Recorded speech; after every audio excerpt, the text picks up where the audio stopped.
You're doing it right now. You picked up your phone, opened this app, scrolled until something caught your eye, all within about 4 seconds. And you did it for the same reason you did it an hour ago, and yesterday, and the day before that. You were bored. Not deeply bored, not staring at the ceiling bored, just a small gap that opened between one moment and the next. And before your brain could even register it, your hand was already moving. Here's what nobody tells you about that impulse. The thing you just tried to escape, that tiny flicker of nothing, is the single most productive mental state in the entire history of your species. Today we're opening the file on boredom. Not modern boredom, the ancient kind, the kind that built everything. Most people assume early humans had no time to be bored. The picture in your head is probably constant survival, hunting all day, guarding the fire all night, always one mistake from death. That picture is wrong. There's a group of people in the Kalahari Desert who live about as close to how humans lived for most of our history as anyone left on Earth. And when an anthropologist actually sat down and counted their working hours, the number was 15 to 20 hours a week. That's it. The rest was free time. Hours of it, every single day. The anthropologist was Marshall Solins, and he called them the original affluent society. Not because they had wealth, because they had something modern humans almost never have. They had nothing to do.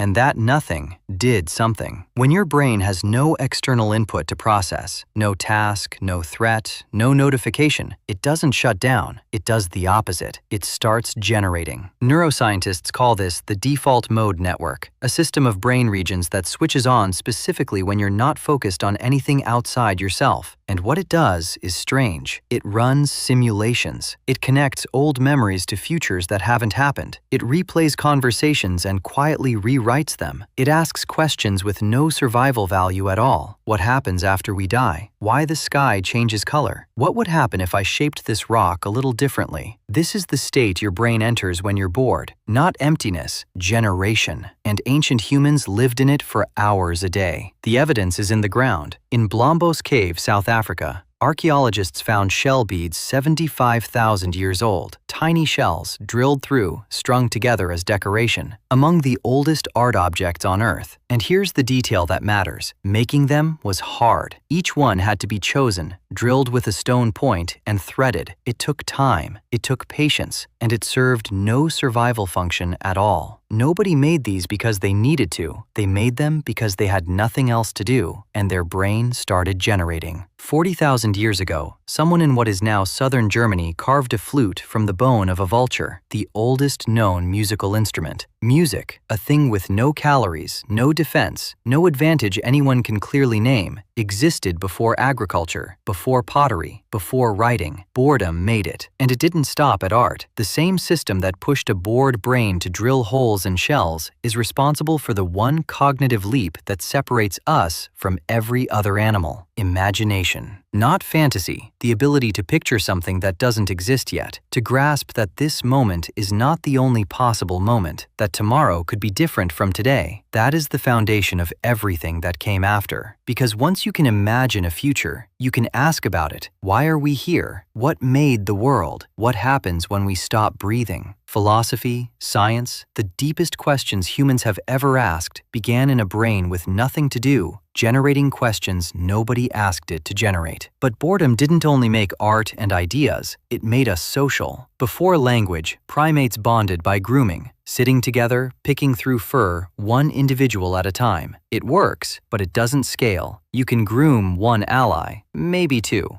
We think of language as humanity's great achievement, the thing that lifts us above every other animal. Robin Dunbar's argument is that it wasn't built for anything that grand. It was built to gossip, to talk about people who weren't in the room, to carry information about who did what to whom across a group too large to hold together by touch. And roughly 65% of everything we say still today is exactly that: talk about other people. The faculty we're proudest of may exist because a group of bored primates needed something to do with each other. So the next time you catch yourself gossiping, Filling a silence with talk about someone who isn't there. You're not wasting time. You're doing the oldest human thing there is. Here's where it turns uncomfortable. Everything boredom gave us, art, music, imagination, language, the questions underneath every philosophy, all of it needed one condition: unstructured time with nothing to do. And we have almost completely erased that condition from modern life. The average person checks their phone over 100 times a day, not out of need. A half-second gap opens, and the hand moves before the brain can fall into default mode. Every scroll, every notification, every autoplay is a small interruption of the exact state that built human civilization. We're not just avoiding boredom, we're switching off the engine. The original affluent society had hours of empty time a week and built the foundations of art. Most of us can't sit in a waiting room for 2 minutes without reaching for a screen. So the question isn't whether boredom is good for you. The research settled that. The question is harder. If the state that produced everything we're proud of,